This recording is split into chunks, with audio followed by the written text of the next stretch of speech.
There was a time brother wangu alikuja akaniambia, "Kelly, watoto wako nje na hawajakula kitu na saa hizo ni saa 5." Na mamangu ako hapa amelala. Amelala hapo nje amelewa. Juaka kadogo ni yeye nimenemu, lakini nilikabadilisha hiyo jina. Ala. Ulikasirika hivyo? Sana. Juu hata siwezi taka kusikia hiyo jina kwa maisha yangu. What do you mean? Unajua ni jina ya mamako? Siwezi hata siwezi taka kumuona. Hata saa hii nikaweza sikia sijui yako wapi ama amekufa ama ni siwezi enda. Kelly. I can't. Hata nisikia aje I can't. Juu 90% of my problems ni yeye. Juu nikiwa mdogo ni mzazi alikuwa anashinda akiniambia unakuwa na roho mbaya kama mchawi. Yeah, hizo. Your own mother. Yeah.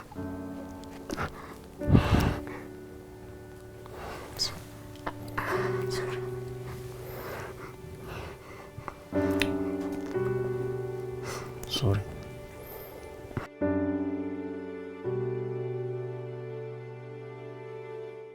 Hello Tuko family. My name is Kingori Wangeshi. The first order of business is to thank you and appreciate you for making us have 1 million subscribers and counting. We would not have come this far without the support of people like you. Feel much appreciated. The second order of business.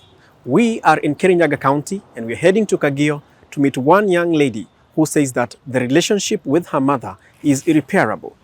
Why is it like that? What happened? These questions will be answered by one Sarah Mwikali, also known as Kelly. My name is Kingori Wangeshi. This is my story. Thank you Kingori for coming. My name is Kelly, lakini my official names are Sarah Tuko Mwikali.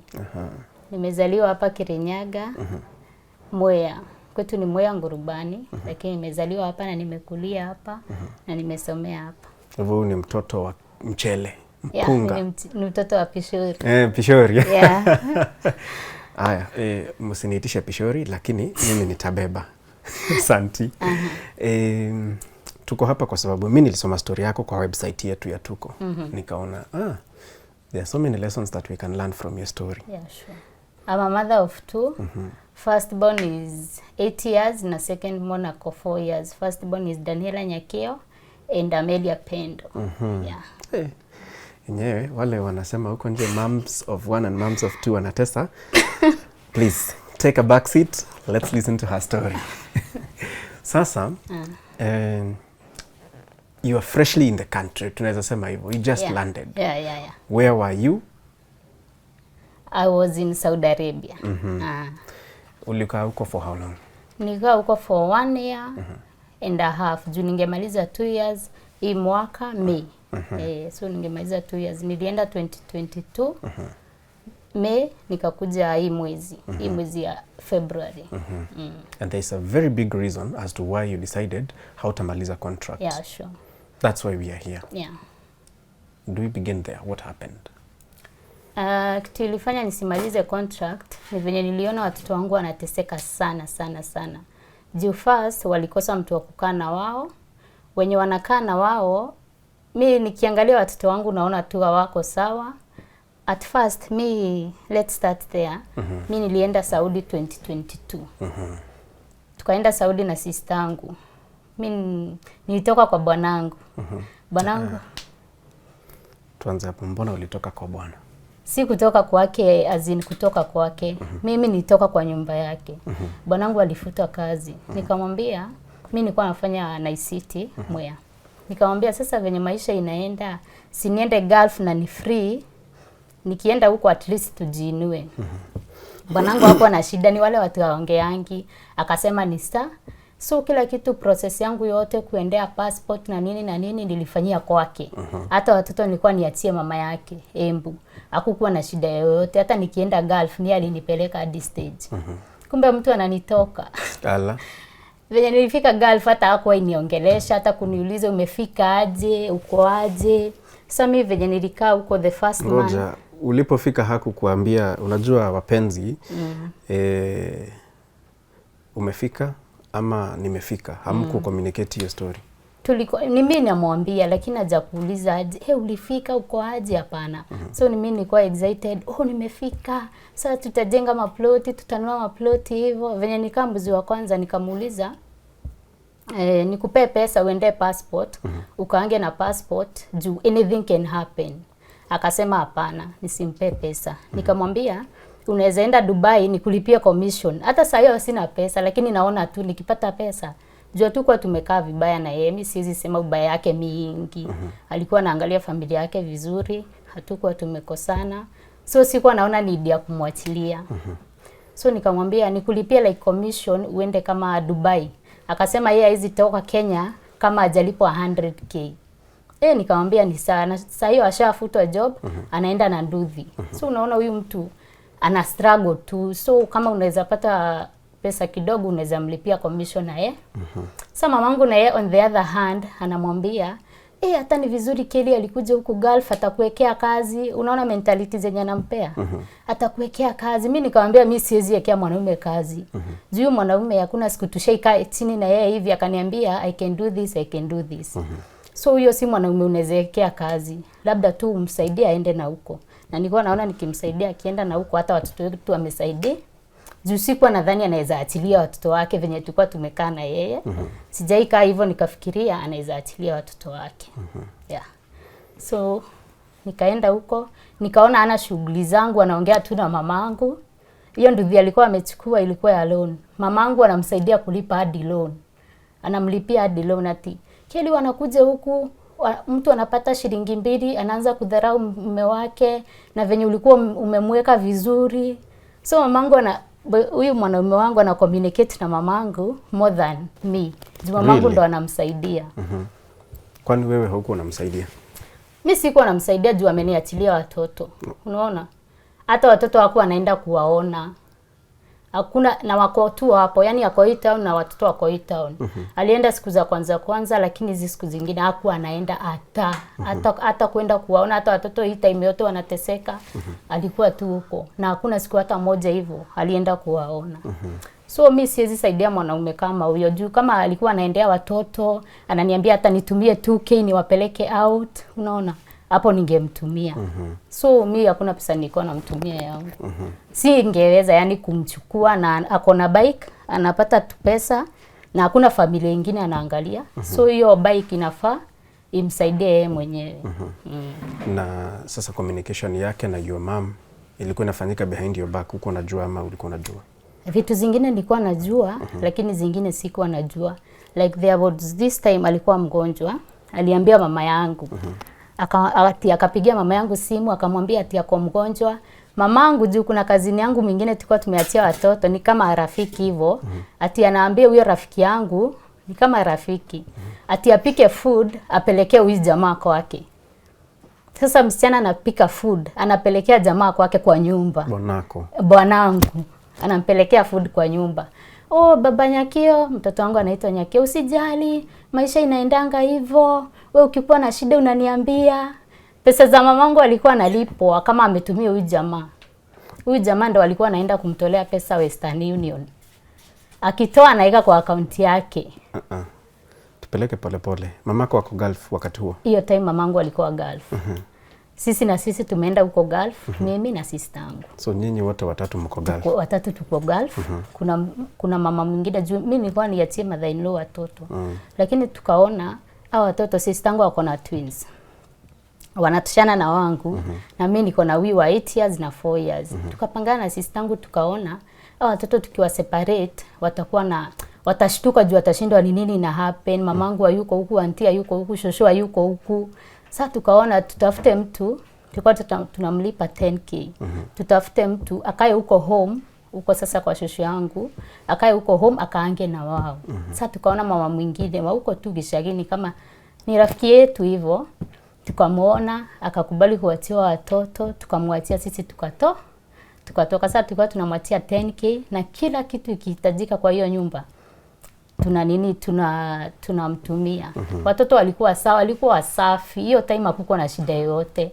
Walikuwa sawa. Huyo mwanamke alitusaidia sana. Watoto hadi walikuwa wanafurahia. Tukiongea na wao unaona kwa video call wako sawa. Sasa huyu mama mwenye tulikuwa tunaachia watoto, mamangu situko huko watatu, akaanza kusema huyu mama analewa. Ati hata ametuma watu, wameenda wamempata kwa club, so tunafaa tumfute.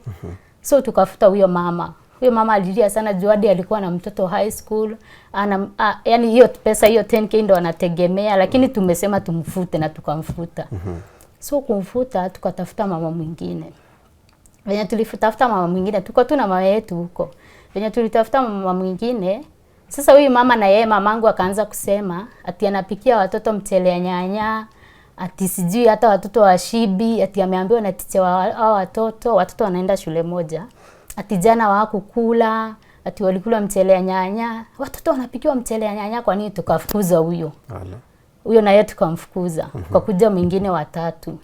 Huyo watatu mamangu akaanza kusema sijui ampendi, sijui nini, sijui anakaa aje, sijui anashautia watoto na ako golf na anajua kila kitu yenye inaendelea huku Kenya. Anatuma watu huko waende waone venye huyu mtu mwenye anakaa na watoto anafanya. So unaona ukianza kutumiwa watu wakuja kusurvey, unasikia vibaya, hata hiyo kazi unaachana nayo. Sasa mimi na sister yangu tukamwambia, sasa wewe mam, juu umemaliza contract, si uende Kenya juu umeshamaliza. Amemaliza, ameongeza hadi miezi. Tukamwambia wewe juu umemaliza contract, wewe enda ukae na watoto. Before sasa tuendelee na aliporudi hapa. Ulikuwa unatuambia vile akiwa huko alikuwa anatumia your husband pesa. Yeah, my husband. Amtolee kwa Western Union, amweke wapi? Aeke kwa account yake. Mwanaume aeke kwa account yake. Hapana, aeke kwa account yake na huyu mam ako na M-Pesa. Badala aseme hata kama hana bank account aseme pesa yangu nitumie kwa M-Pesa yangu. Hapana, alikuwa anasema Dani mzuri sana, haizi kula pesa ya mtu, ni kijana tu mzuri mpole. Nikamwambia hii relationship yenu mimi siipendi. Nikaitwa wazee. Nikaitwa wazee nyumbani. Akaanza kusema, amebakisha kuniambia nalala na mwanaume wake. Na watu wako hapo, Nikaitwa wanaume nyumbani. Venye nilitoa wanaume sijui ama ni pesa walikuwa wamepewa. Wazee wa kijiji. Mimi nikaitiwa wao na mwanaume akakuja hapo akaanza hadi kulia sana. Your husband? Analia, unasema wanaongea na mama yako sana. Nikamwambia hii relationship yenu itaitoka kitu. Sasa hizo tunaongea na video call. Mimi hadi nimepata na stress. Uko na stress za Waarabu. Okay, walifanya kikao. Wewe wakafanya kikao nyumbani. Nikapigiwa video call. Kapigiwa video call. Ufanye kesi. Nikaambiwa wewe umesema naongea sana na bonako. And this is my son. Digiaga kwa alia nake. Siwezi kosa kuongea na yeye. Your husband is now your mom's son-in-law. Son-in-law. Na wanaongea hivyo na uwezi ingia katikati yao. Hadi pesa anamtumia kuliko venye wewe unamtumia, na huyu ni mwanaume wako. So mwanaume wako hatapata hata. Acha kusema mwanaume, sema bwana. Ni kama tu bwana.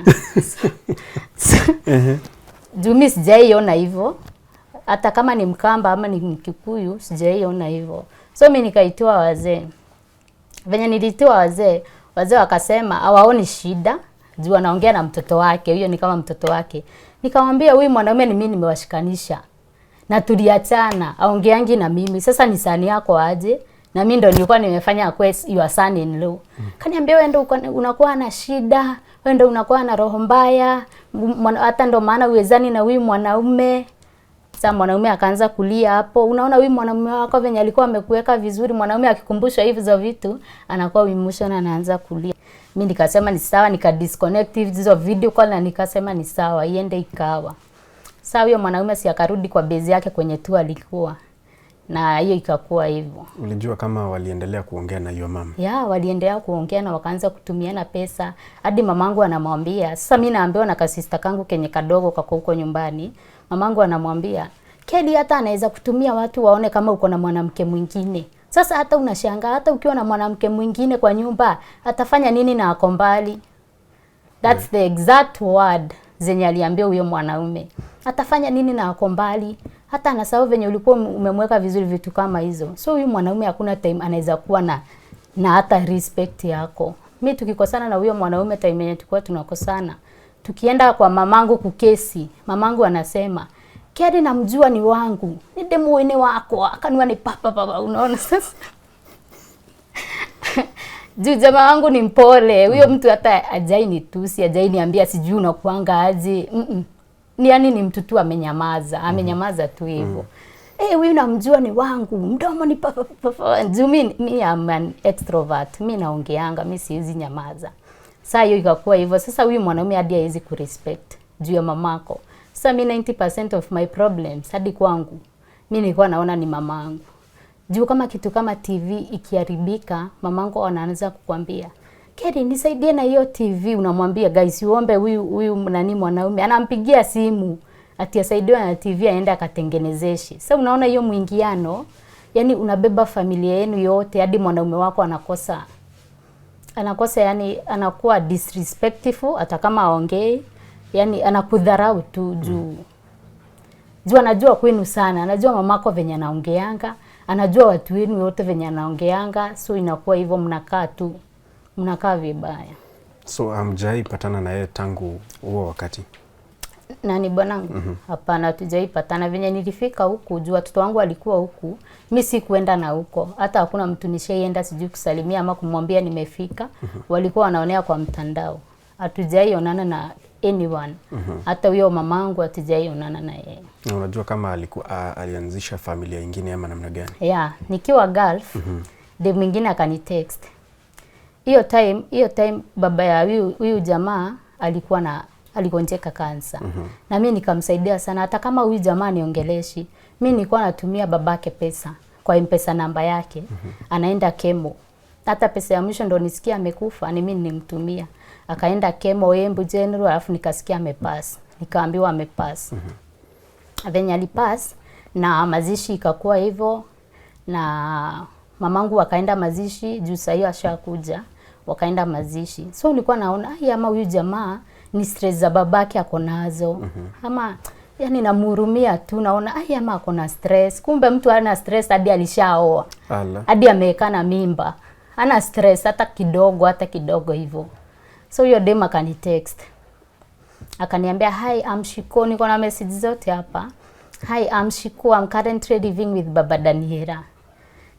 Nikamuuliza, "Unaishi na Baba Daniela aje?" Akaniambia, tunaishi na yeye. Juu hadi aliniambia story mingi sana zako. Aliniambia ati uliacha umeharibu vitu zote za nyumba na hakuna kitu hata moja niliguza. Alinipeleka hadi stage. Hakuna mahali tulikuwa tumeambiana tumeachana despite all the charges. Yani kunicheat na nini. Hakuna mahali tulikuwa tumeambiana tunaachana. So hiyo dem akaniuliza, "How are you dealing with this man? This man is a narcissist." Unaona? And nikamuuliza, "Sasa mlipatana wapi?" Akaniambia, "Tulipatana early last year." Venye nilienda alimaliza like 4 months. Akapata dem mwingine. So na sasa huyo dem anakuomba advice ya vile wataishi. Venye wataishi na bwanangu. The audacity. Dunia bana. The audacity. Ati how did you live with this man? Huyu man ni narcissist. Nikamuuliza, "Sasa unataka kumwacha?" Na niko na bole yake. Ulikuwa unaishi na yeye aje for all those years? Juu mimi tumekaa na yeye for 7 years. Nilitoka shule 2015, 2016 ndo akaniwa juu nilikuwa na bola. Sasa mimi nikamwambia mimi nikaa na yeye juu nilikuwa nampenda na nilikuwa nalea watoto. Dem akaniambia nilikuwa nataka tukue marafiki. Nikamuuliza, "Mimi na yeye unajua hatuwezi kuwa marafiki. Hata kama dunia na nchi zinaweza shikana, mimi na yeye hatuwezi kuwa marafiki." Nikatumia jamaa the screenshots zote. Nikamwambia yani imefika hapa. Jamaa hata hawezi kuambia kitu. Hata hajai niongelesha ama kuniambia atukuangi na yeye ama iko hivi. Kitu moja ashaniambia ni, "You are the bad omen in my life." Ndo maana hata siwezi succeed. That's what he told you? Yeah, that's the word yenye nakumbukanga kutoka niende Gulf. Hiyo ndo kitu yenye. Juu sasa na mforce tuongee, enda uone watoto, enda uwasalimie, enda at least waone wasikie wako na baba yao. Sasa umeshatoka kwa life yake. How is his life? Okay, I don't know if you know how it is because if you are the bad omen na ulitoka, the bad omen left. How is he now? Anafaa kuwa amebarikiwa lakini bado hajabarikiwa. Yaani sijui kama amebarikiwa lakini I was not the bad omen. Juu life yake iko pale tu nilimwacha. Juu hata at least angeenda na huko Gulf tungejiinua. Juu tungekaa huko like 2 years at least tungejiinua. Hiyo ndo ilikuwa nini yangu, lakini yeye anataka umtumiange petty cash. Na uwezi juu hakuna kitu anakusaidia nayo. Unamtumia alafu unda familia. Kuna mtu mwingine ako na mimba hapa. So mimi na sister yangu tukaambia mama yangu, hao watoto wanateseka sana, wewe rudi Kenya. Kila kitu yenye utakuwa unataka tutakuwa tunakupea. Kila kitu juu tuko sawa huko tuko. Mimi sikuwa na stress nikiwa Gulf. Sasa stress ilikuwa inaingilia hapa kwa watoto since tufute yule mama. So hapo ndo stress yenye ilianzia. Unaona watoto wako hawako tu sawa. Mamangu akasema sasa nitarudi aje? Watu juu ana kitu. What do you mean hana kitu? Pesa anatumia jamaa lakini hata hiyo pesa hajajua bado. Hajajua bado kama pesa yake imekuliwa. Lakini huyo jamaa alikula 50k zake. Lakini pia mamangu hakuwa na savings, yani hizo enough. Tukamwambia sasa wewe juadi uko contract, sisi tulikuwa nje. Tukamwambia wewe enda nyumbani, wewe kila kitu yenye mnataka tutakuwa tunakutumia. Mamangu akasema ni sawa, akasema sasa watu wataniona aje kwa Gishagi, nimekaa huku like 4 years, hakuna kitu niko nayo. Hakukuwa na kitu. Hakuna kitu alikuwa nayo. Akaniambia nitaenda aje bila hata kaploti. Mimi mwenyewe nikamwambia enda nyumbani tutakubaia ploti. Juu nilikuwa naona tukimbaia ploti hata tunaweza kaa Gulf. Juu watoto wetu wako sawa wakiwa na yeye. Venye ali home hata 2 weeks hazikuisha. Niko hadi na video hapa akinionyesha venye hiyo ploti inatoshana na nini. Akaenda akapata ploti. Sisi tuko na savings yenye tumesave uto miezi. Hata hatujamaliza mwaka vizuri. Tukatoa savings zetu zote.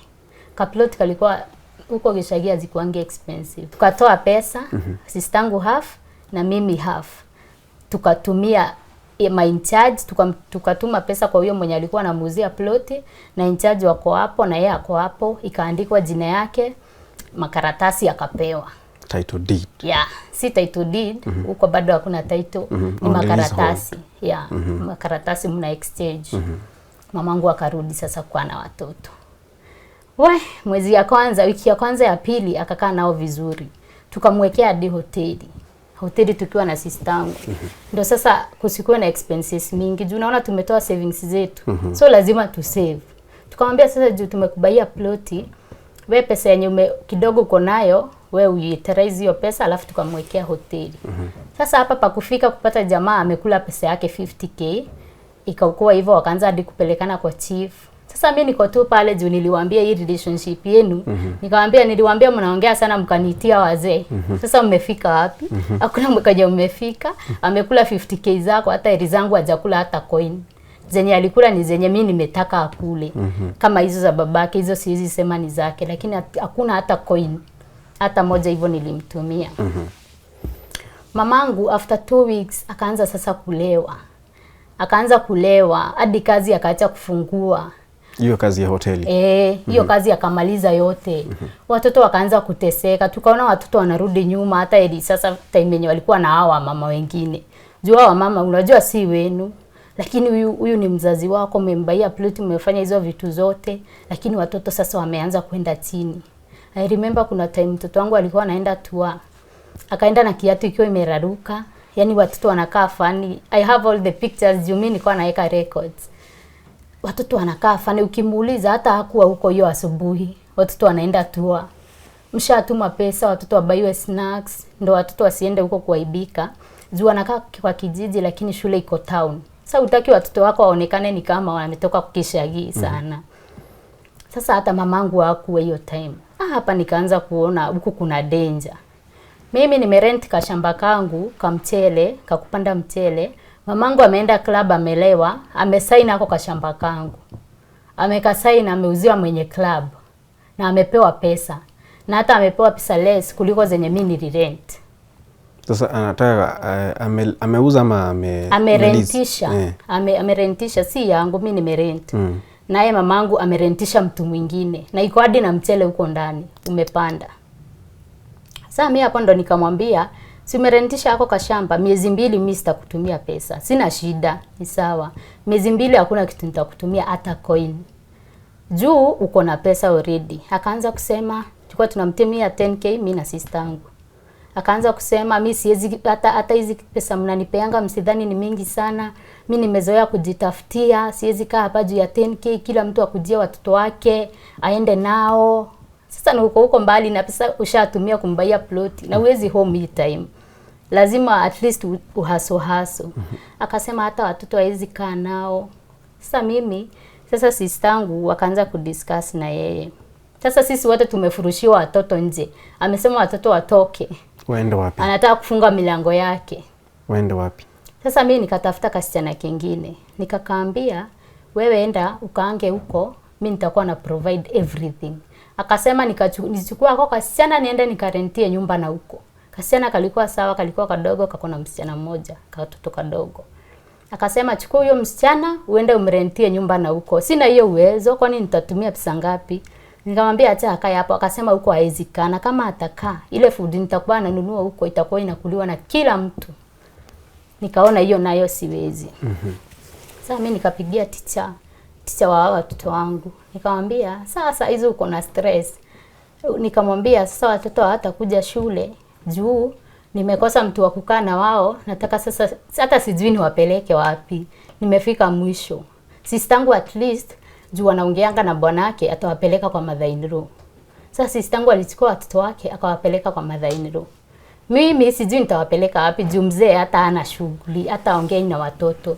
Nikaambia kwa kasichana, chukua hao watoto uende nao town kwenye jamaa na bebeanga. Huyo mwanaume uende kwa rafiki yangu mwingine uweke watoto hapo. Nitaambia huyo rafiki yangu apigie bwanangu simu. Wakaenda wakafika town. Sasa hizo wako na mabag. Mamangu amesema anafunga nyumba zake. Wako na mabag. Nikaenda huyo rafiki yangu akapigia bwanangu simu. Tulikuwa marafiki, alikuwa family friend. Akapigia bwanangu simu akamwambia, "Wewe unajua watoto wako wako hapa na mabags." Jamaa alizima simu. What? Alizima simu, watoto walikaa huko town the whole day wakimngoja. Sana sina kwa kuwapeleka. Nikaambia ako kasichana, "We warudishe tu home." Sasa venye mamangu aliona wamerudishwa ndo akakuwa na pressure. Akasema wachukue. Hoya matoli manyu, yani lugha kama hizo na watoto wanasikia. Chukueni watoto wenu mwapeleke na huko. Sikai na ako na pesa yangu ya shamba. Namuitisha hiyo pesa yangu anasema sitakupea kwani ulinyonya maziwa ya bure. Vitu kama hizo. Mimi nilikuzaa, nimekulea. Hakuna pesa nitakupea hata coin. Na hakuna mtu hiyo gishagi yote angekubali kukaa na hao watoto. Juu ataonyeshwa, atatusiwa. Mama yake ni mimi nirudi Kenya. Amesema nitakuhangaisha, utaacha umekuja kuchukua hao watoto wako. Yaani unashindwa hiyo bitterness yote ni ya nini? Ni ya nini na ni yeye amekuzaa?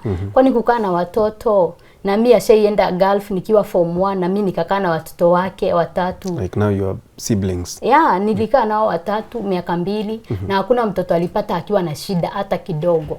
Hakuna mtoto alipata ati sijui huyu ameacha shule ama huyu amefanya nini. Hakuna. Mimi nilikaa na watoto wake vizuri. Nilikuwa nakosa pesa, naongea na huyu jamaa wangu the husband, namwambia nikopeshe pesa, mamangu akituma nitakupea. Sasa nashangaa why all this bitterness? Na ni wewe umenizaa, kwani watoto wako na shida gani? Alafu mimi singeweza kuongezea pesa, nasema 10k ni kidogo, juu anaelewa. Lakini ingekuwa ni mzazi mwenye unaona shida tu ni pesa, at least ungeongezea useme hata akikula ni saa. Lakini huyu anaenda analewa, anakuja usiku, watoto hawajapikiwa. There was a time brother alikuja akaniambia, "Kelly, watoto wako nje na hawajakula kitu na saa hizo ni saa 5." Na mamangu ako hapa amelala. Amelala hapo nje amelewa. Amelewa hata ajielewi. Nikamwambia mchukue na video call nimuone. Yaani ukiona hivyo unalia, watoto nao wanaanza kulia. Huyu mkubwa akilia, huyu mdogo na yeye analia. Na anawaambia sijui 10k ni kidogo. Mkimtumia pesa hata atapika, ataenda kulewa huko ndo atarentisha shamba yangu. Na sasa ni Kirinyaga kuna shida ya pombe. Juzi imeua watu. Ni hiyo pombe ama ni gani? Ni hiyo pombe. Hizo makeg, yani hizi mapombe tu, hizi zenye zimeua watu sijui wangapi. Hizo mapombe ndo anakunywanga hadi saa hii. Hadi saa hii anakunywanga. Sasa ndo nikapigia teacher. Mjamaa si amezima simu. Nimeambia watoto warudi huko kwake. Amesema anataka kufunga nyumba zake. Mimi nikapigia teacher sasa nikamwambia, "Teacher, mimi watoto hawataweza kuja shule. Juu sina wako kuwapeleka. Mamangu amesema 10k ni kidogo, so mimi sijui nitafanya nini." Teacher akaniambia, "Wewe ngoja kidogo niongee na mume wangu. Akikubali mimi nitakushikilia watoto kidogo." Sasa hizo mimi nafikiria hata home na sina savings hata haziwezi fika 50k. Nashinda home niende nianzie wapi? Sasa huyo teacher akaniambia nimeongea na mume wangu the next day. Watoto walilala tu huko, nilimwambia ukitaka watupe nje. Lakini nilikuwa tu naona hizi ni stress yani. Teacher akaniambia nimeongea na mume wangu, walete tukae na wao. Nikawapeleka huko kwa teacher. Sasa mamangu atafuata hadi huko kwa teacher. Lazima atafuata huko. Na juu nilikuwa nimeambia huyo teacher, mamangu asiwahi pigia watoto wangu simu. Juu atawakumbusha mambo mingi venye alikuwa anashinda akiwaambia. Naambia mtoto sijui unakaa mama yako, mtoto afai kulialia, vitu kama hizo. Uko na roho mbaya kama mamako. Huyu apeanangi vitu ni kama babake. Sasa huyo mkubwa ndo alikuwa anamwambia hivyo. Juu aka kadogo ni yeye nimenemu, lakini nilikabadilisha hiyo jina. Ala. Ulikasirika hivyo? Sana. Juu hata siwezi taka kusikia hiyo jina kwa maisha yangu. What do you mean? Unajua ni jina ya mamako? Siwezi hata siwezi taka kumuona. Hata saa hii nikaweza sikia sijui yako wapi ama amekufa ama ni siwezi enda. Okay. I can't. Hata nisikia aje I can't. Juu 90% of my problems ni yeye. Mimi sijaikuwa na shida hata na mwanaume wangu kuliko yeye. Sasa hapo ndo tulifikishana. Mimi hata nikisikia ako hapa siwezi toka na siwezi taka hata reunion. Ati sijui tufanye na yeye reunion. Siwezi taka. Juu tumekosana mara mingi sana. Mara mingi hadi nikiwa na mimba yako katoto kangu alikuwa ananiambia nisimzae. Sasa hizo ukiwa labor ward ndo anapiga simu. Anakwambia, "Kile vitu zenye nilikuwa nasema, sikuwa namaanisha hivyo na uko labor. Sikuwa namaanisha hivyo upate mtoto vizuri." Sasa wewe unaona tu ni mzazi unazaa mtoto unamname. Lakini hizo vitu unaona zinaweza kufuata. Yaani hizo generational ni kama curses zinaweza kufuata juu ya hizi majina. Mimi nikabadilisha mtoto wangu jina Mwikali nikamuita Pendo. So huyo teacher akachukua hao watoto. Mamangu anamfuata hadi huko. Namwambia Kelly analipangwa pesa mingi sana. Analipangwa pesa mingi sana, muitishe pesa. Huyo mama tulikuwa tumeagree nimlipange 10k. Nimlipange 10k na msichana wake namlipa 5k. Tu alikuwa na msichana mdogo mwenye sasa atakuwa anafulia watoto nguo na nafanya 10k shopping. Watoto wakakaa huko. Huyu teacher akaanza kusema ati watoto ati hata hakuwa ana expect hiyo pesa ni ndogo hivyo, ati watoto sijui ati anaona hiyo pesa ni kidogo, sasa niongezee pesa ifike 20. Sasa ndo tukabagain ikafika 18. Lakini ukiangalia watoto they are already destroyed. Yaani wako tu ni kama tu wameisha, wana hata hope. Mimi akakaa tu na watoto hivyo hadi ukipigia watoto simu ni kulia tu. Huyu mkubwa akilia, huyu mdogo anachukulia analia. Sasa wote wanalia na utaki kuonyesha unalia. Sasa na wewe unaenda kulilia na huko. Mwarabu na yeye anakuita, lazima uchangamshe watoto wake, lazima uwaimbie, lazima uwapikie, lazima uwaoshe. Watoto wako the same age na watoto wangu. Walikuwa 2 boys. Sasa ukiona hao watoto vitu zenye unawafanyia na watoto wako venye wanakaa, unaona nilikuwa natumiwa picha. Wao wakikutumia picha wanaonanga ikiwa sawa. Lakini wewe ukiangalia with your third eye unaona hao watoto wangu hawako sawa. As a mother. As a mother unaangalia watoto unaona watoto kuna kitu inawasumbua. Juu ukiwa Gulf, ukipigia mtu anakaa na watoto wako simu, ako hapo. Hata toka hapo. So mtoto hataweza kukwambia mambo zenye anapitia. Juu hata yani mtoto hata akiongea ataanza kutukulia, hata hataweza kuongea. Wewe unamuuliza nini mama? Anakudanganya na umwa na meno na ni uongo. Wewe unajua tu ni uongo, hiyo ni uongo. Ndio nikamwambia huyu teacher mimi nikamwambia hapana. Acha tu ni home. Sasa nimeamua acha tu ni home. Sasa imefika hapo nimesema hata kama sina pesa, acha tu niende nyumbani. Nikatuma rafiki yangu mwingine. Na huyo rafiki yangu sasa nikawatuma nikawaambia endeni huko kwa teacher mnichukulie watoto wangu. Nikalipa taxi. Hawa kuendea watoto ati mama yako amesema watoto wasiende huku, wasitoke huku. Hata siku anajua wanaongeanga na mamangu. Nikamuuliza kwani mnaongeanga na yeye na nilikwambia usiwahi ongea na yeye na watoto wangu wasiwahi ongea na yeye. Tunaongeanga na amesema hao watoto wasitoke huku. Akaanza kunitumia message. Hata ni juu niko mbali, hao watoto hawezi toka huko. Sasa wewe ni mamako. Na ni yeye amechoma, ameambia huyu mama anitishe pesa mingi. Na mimi sina hiyo pesa yote, unalipia watoto wote wawili fees, alafu unatuma hizo 18k, unabaki na nini? Unamtumia hizo 15k. unabaki na nini? Hakuna kitu unabaki nayo. Na uko Gulf, uko mbali na watoto wako. Unaona hiyo pesa si worth. Unaona hata ili tu urudi nyumbani, hata ukikula mchele tu hivyo na nyanya ni sawa. Nikamwambia hao watoto wangu lazima watoke hapo. Hivyo ndo nimesema, nikatuma gari na rafiki wangu wawili wakaenda. Kufika huko wanafanya tu faster mamangu asikuwa amefika. Ashaanza safari kwenye alikuwa. Amekuja sasa huku kuvuruga na si atijua atakaa na watoto. Anataka tu urudi nyumbani. Urudi nyumbani. Hivyo ndo anataka. Sawa, hao wakachukua watoto wakakuja na huku kwa rafiki yangu mwingine. Huyo rafiki yangu akaniambia, "Kelly, leta hao watoto nikushikie, hata sitakuwa nakuitisha hadi coin." Si unasikia? Nikaona hapa ni pazuri, hata naweza ongeza tu miezi kama 5 nikuwe nimejipanga. Mimi huyo rafiki yangu akachukua watoto. Akakaa nao. Hiyo mwezi ya kwanza nikamwambia, "Wewe nitakuwa nakutumia 10k. Na kila kitu ikiisha kwa hiyo nyumba unaniambia. Na kila wiki nitakuwa nafulisha nguo za watoto." Hivyo ndo tukapanga, hivyo ikakuwa hivyo. Mwezi wa kwanza nikatuma 10k. Hata si mwezi venye tu alifika nikamtumia pesa ya the whole month. Nikamtumia pesa nikamwambia enda ufanye shopping.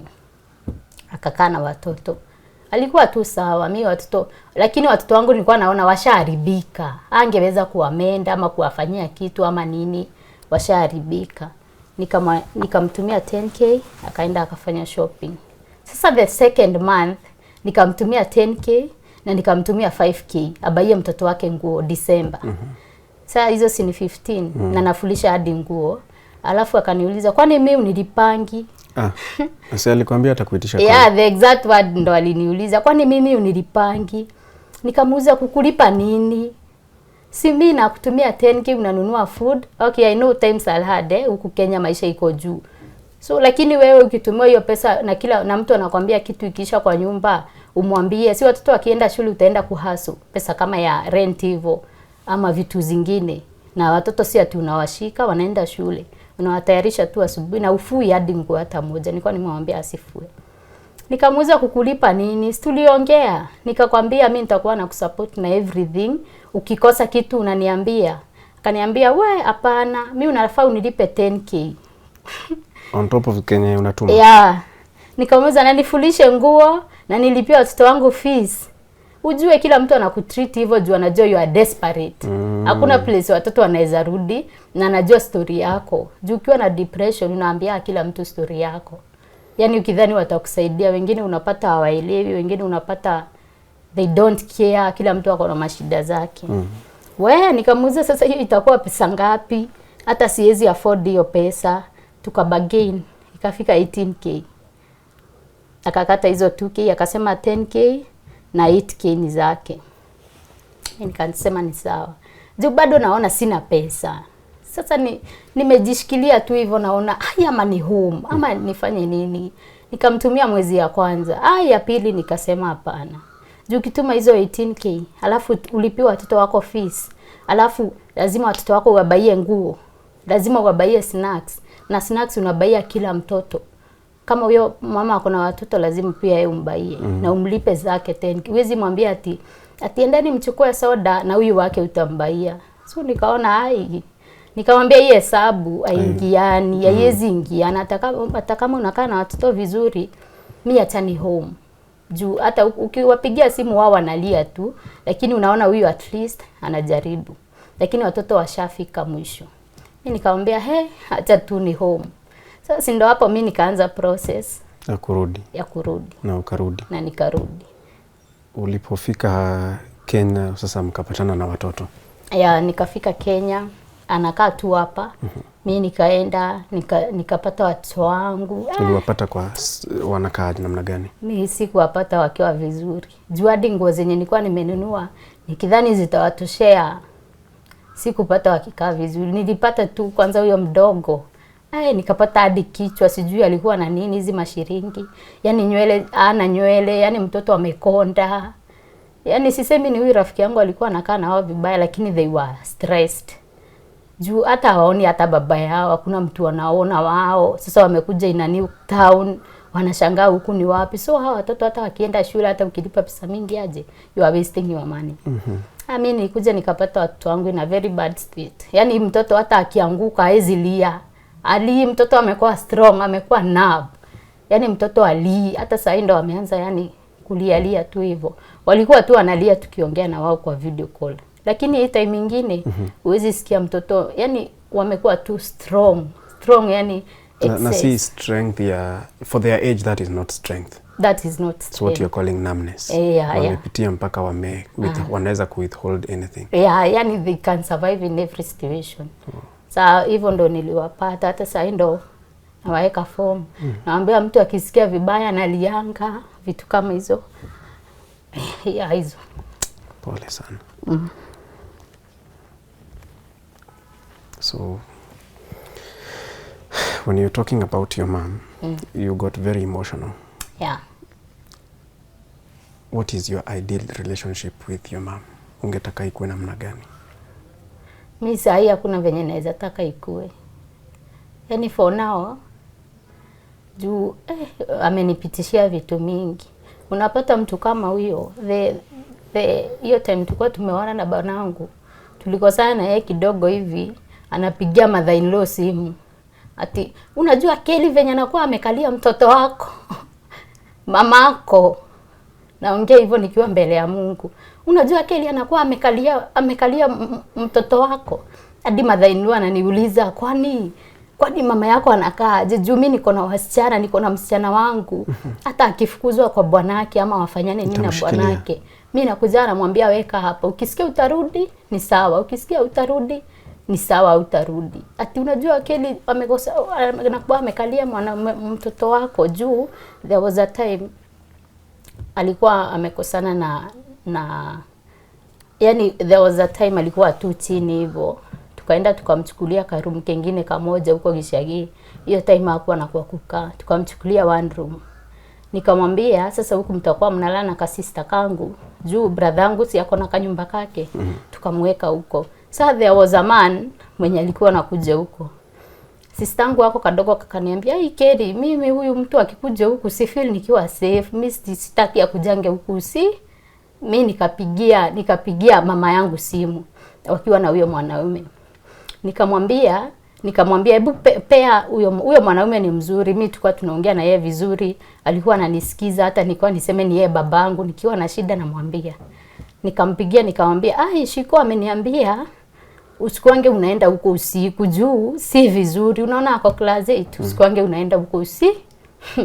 Mamangu alichukua hiyo simu. Akachukua hiyo simu, akaanza hii siku nyingine sasa mimi nikadhani ni sawa, imeisha hivyo. Hii siku nyingine nikaenda kwake, nilikuwa na bole ya mtoto wangu wa pili. Akaanza kuchukua mchanga juu, akimwaga chini, ati nihurujuke kama hiyo mchanga. Sijui utawajisaidia, unaringa juu umerentiwa nyumba ya room 5 na bwanako. Sasa unatuona sisi wenye tunakaa single room. Akanichapa sana na nilikuwa na mimba. Akanichapa kabisa. Sasa ndo alikachukua simu, sasa ndo akapigia mother-in-law. Ati Kelly amekalia mtoto wako hata anaringa juu ako na nyumba ya 5 rooms. So ndo maana ananidharau hivyo. Mimi hata maji ya mto msiwahi nipea. Mamako. Mother-in-law alitoka kutoka Embu akakuja hadi huku. Juu mother-in-law mimi hatujaiko sana. Ni mama tu alikuwa amejibeba tu, ako na respect zake. Hata akitaka kitu kwa mtoto wake ananipigia ananiambia, ambia baba Daniela anisaidie na hii na hii. Sasa unaona huyu ni mtu anakuja vizuri. Sasa akakuja akaniuliza, kwani nini mnafanyana na mama yako? Sasa nilikuwa nauliza mamangu, huyu jamaa wakikosana kwao huwezi sikia ameniambia? Wewe ni nini unapigia mother-in-law simu aje? Kwani mila zilibadilika? Wao ndo wanafaa wakupigie wakuulize uko aje, na si kila saa. Sasa yeye alikuwa anampigia kila saa, anaongea na jamaa kila saa. Sasa mimi nilikuwa namwambia ifai hivyo, hiyo si respect, unaniaibisha kwa hawa watu, vitu kama hizo. Sasa why do you think that was happening? Na hiyo relationship yako na yake ni the same na your siblings, your fellow family members? Mimi ndo sijui ni nini nilimfanya, sijaielewa. Sijui ama ni kunilea, sijui ama ni juu ni mimi first born ama ni nini. Sijaielewa juu hata akikutusi anakuulizanga, wengine unaona tukikosana na wao na ukiangalia unaona ni kweli. kwa kale tu hitanagia nawe. Ni wewe tu tunakusananga na wewe. Unajifanyanga haji. Watoto wangu hata kuinamilia. Anita Waiguru anasema mimi na ati Waiguru ati sio kusave pesa mingi ununue maploti Runda. Wanaongea hata kuwe na pesa aje, hata nikuwe mzee nisiwailetwa kwako. Nisiwailetwa kwako. Usiwainiosha hata nikiwa maiti. Yaani vitu kama hizo, na ukijaribu kumrudishia kidogo hivi atasema umemtusi. Usiwainiosha hata nikiwa maiti. Hakuna siku tutaikula sahani moja na wewe, na watoto wangu hawataikuinamilia hata ukuwe milionea. Na venye nimeishi kumsaidia nikiwa kwa mwanaume wangu, nimeishi kumsaidia, namchukulia hadi pesa, nampea pesa ya chama. Mimi nakuja kuchotwa na watu juu nimempea pesa yake biashara, amenunua ma TV na maufa. Mimi nimekuja kuchotwa na watu, naendea hizo TV zake na ufa. Juu hiyo ndo tu naweza fanya. Sasa ndo anasema ati yani utogete hadi nikiwa na pesa yako unakuja kunichota.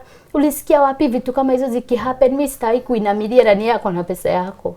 So hata iliwe uishiwe, lakini yako tu sawa. So my relationship na yeye haijaikuwa sawa from nijijue. Juu nikiwa mdogo ni mzazi alikuwa anashinda akiniambia unakuwa na roho mbaya. Sasa uko mdogo hata hujui kuwa na roho mbaya ni nini. Unakuwa na roho mbaya kama mchawi. Yeah, your own mother. Yeah, those are the exact word zenye amekuwa akiniambia. Mimi kutoka nikiwa mdogo nilikuwa tu nikijua hadi sister yangu tukitusiana na yeye.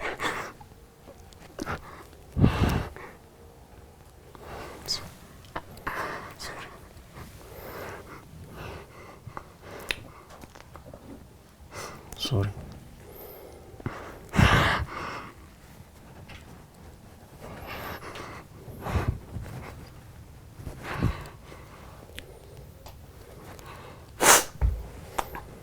Yaani hadi sister yangu tukikosana na yeye tutusiane hivyo. Atakwambia tu hivyo.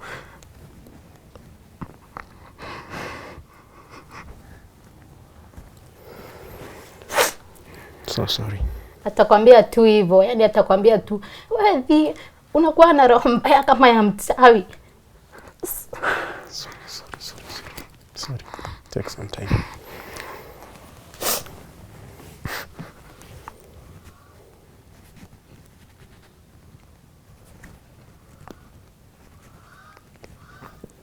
Take some time, Holly.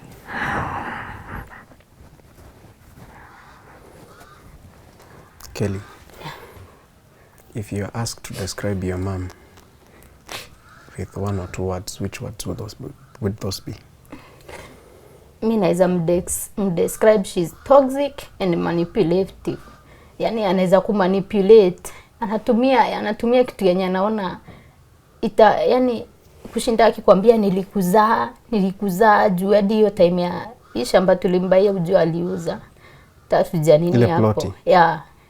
Ile ploti yenye tulimbaia juu hiyo time tulikuwa tunarudishiana na muulize yani tumekubaia hadi ploti na umeshindwa kukanisha na watoto wetu.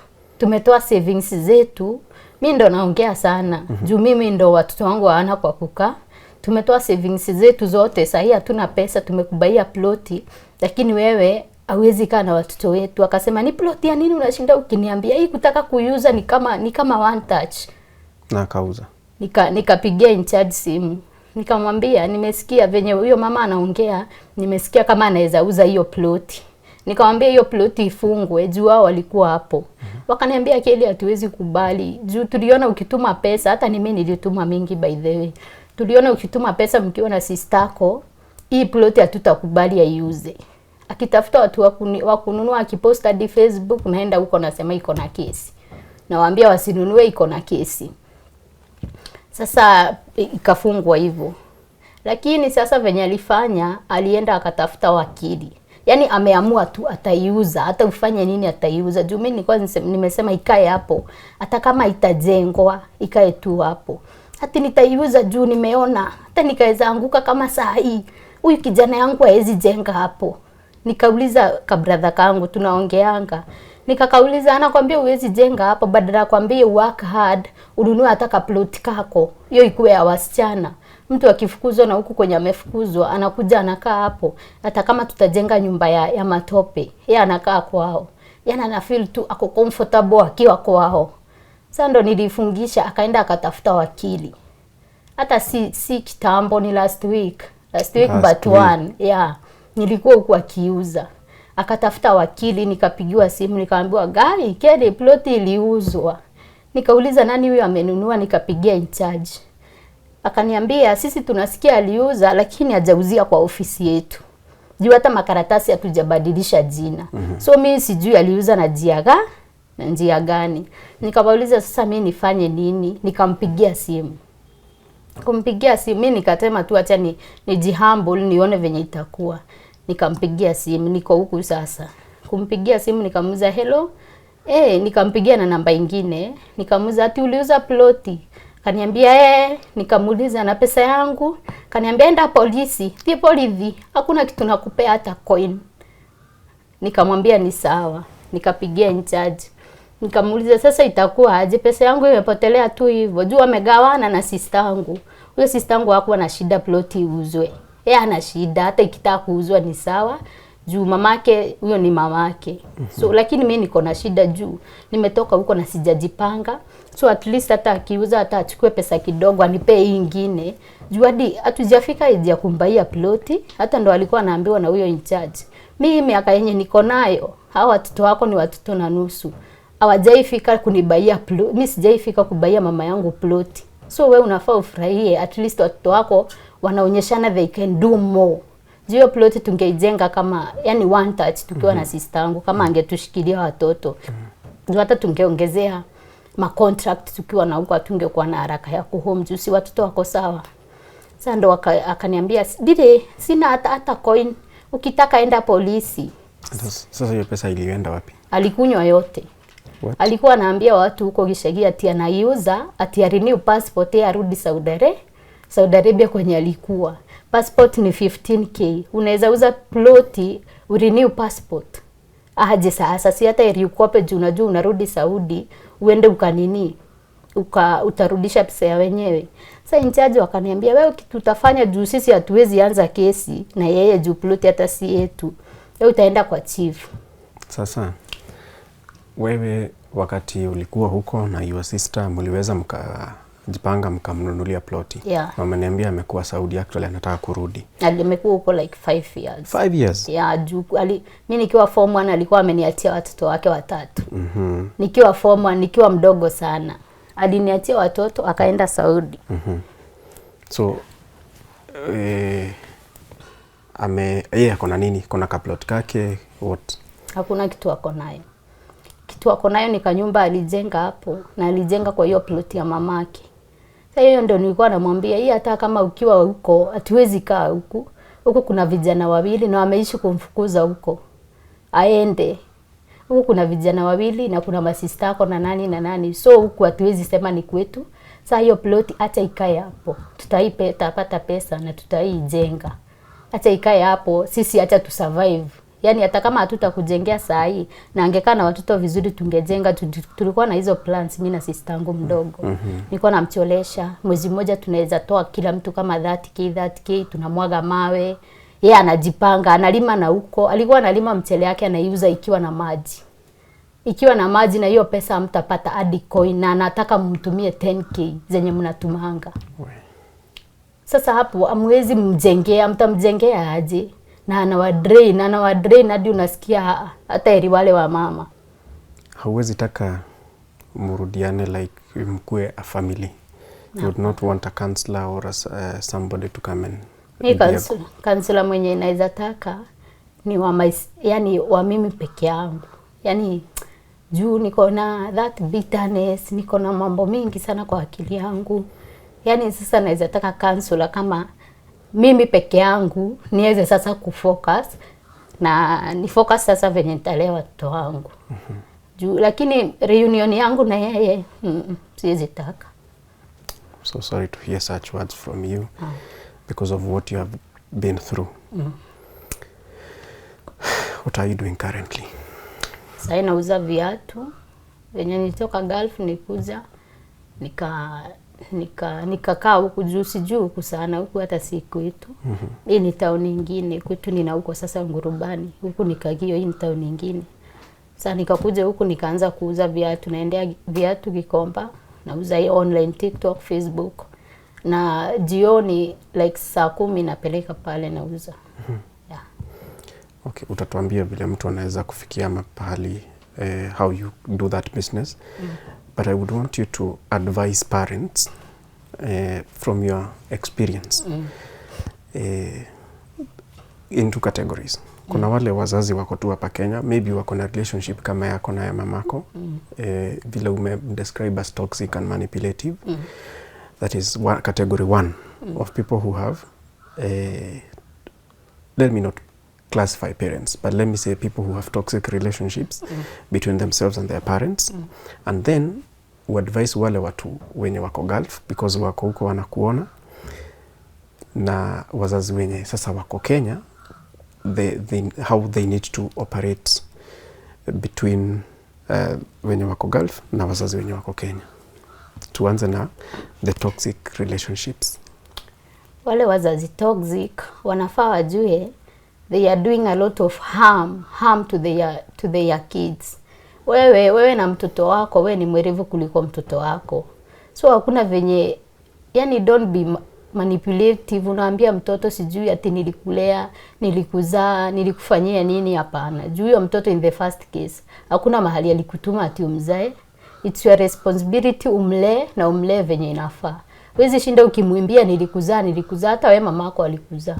Na hakuna kitu ushaimlipa nayo. So unafaa uelewe mtoto wako. Just at times nilikuwa nasema hata heri ningekuwa na baba. Juu baba at least huwezi chukiwa na wazazi wote.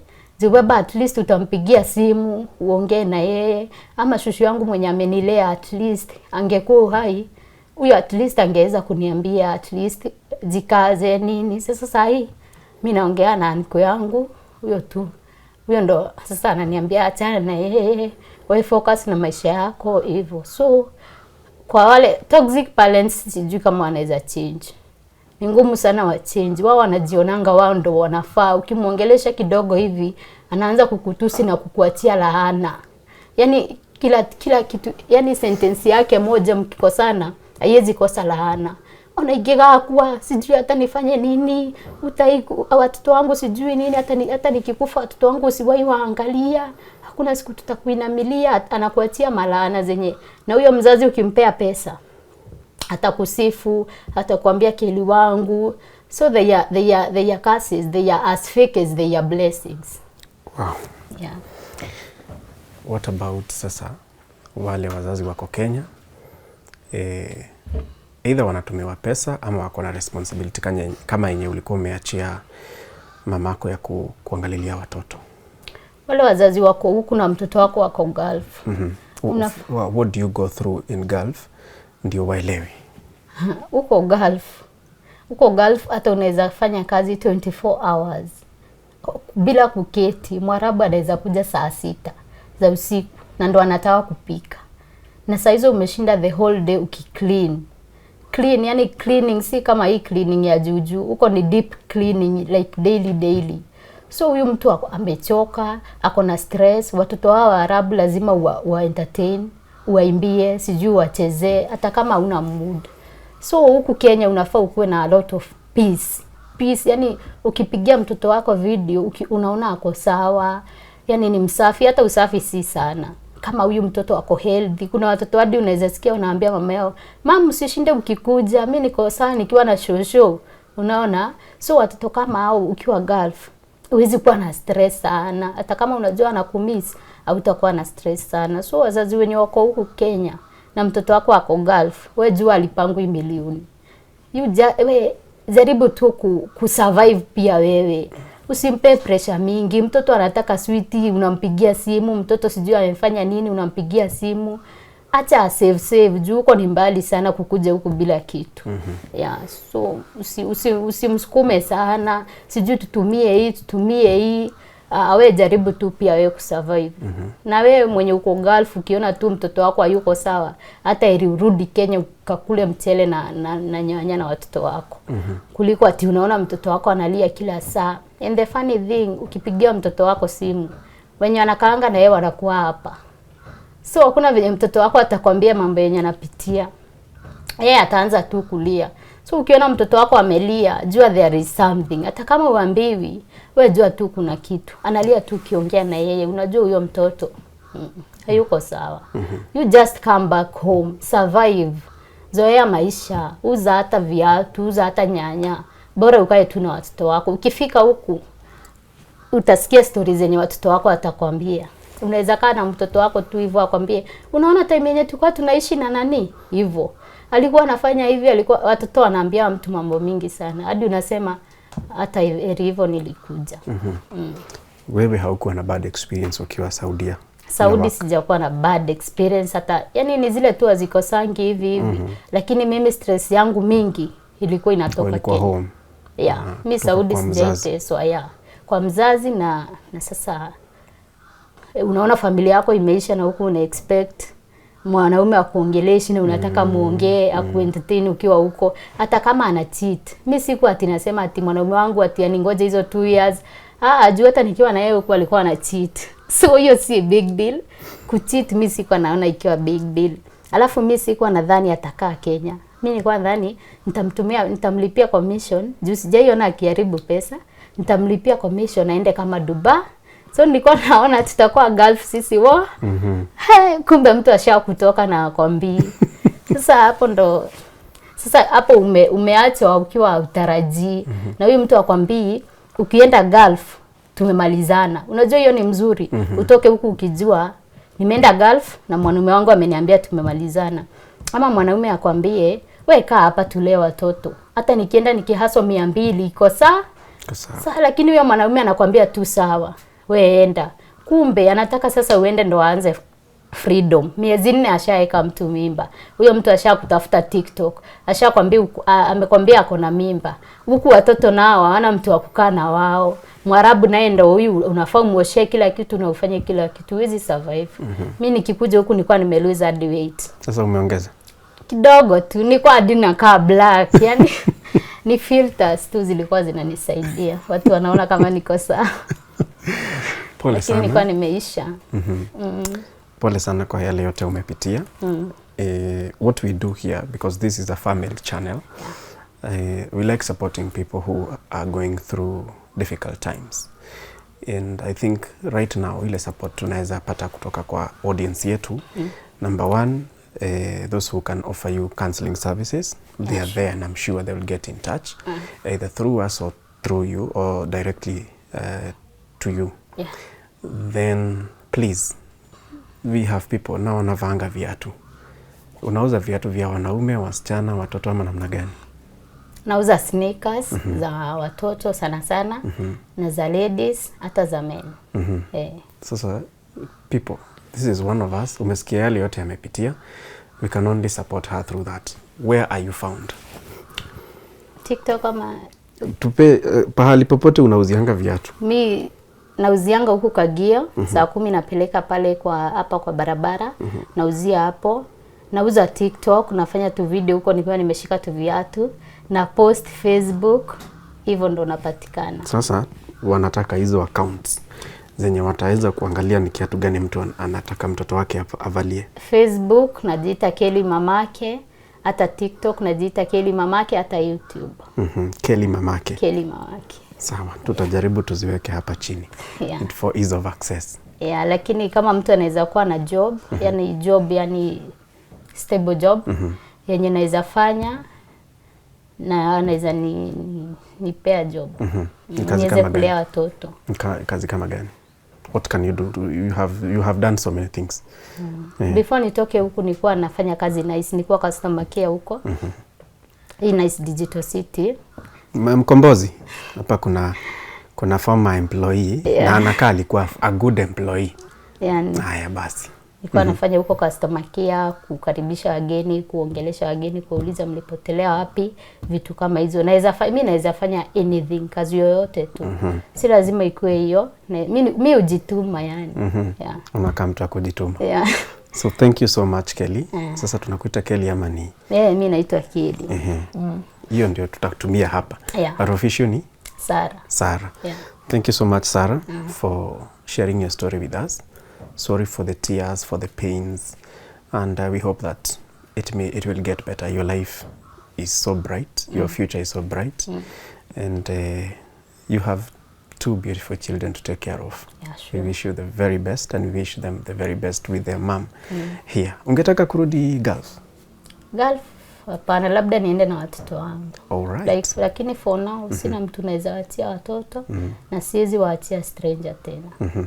Sasa mtu anaweza kupataje uko free ama comfortable kupeana namba yako ya simu? Yeah. Please, ndio mwenye yako na kazi, customer care.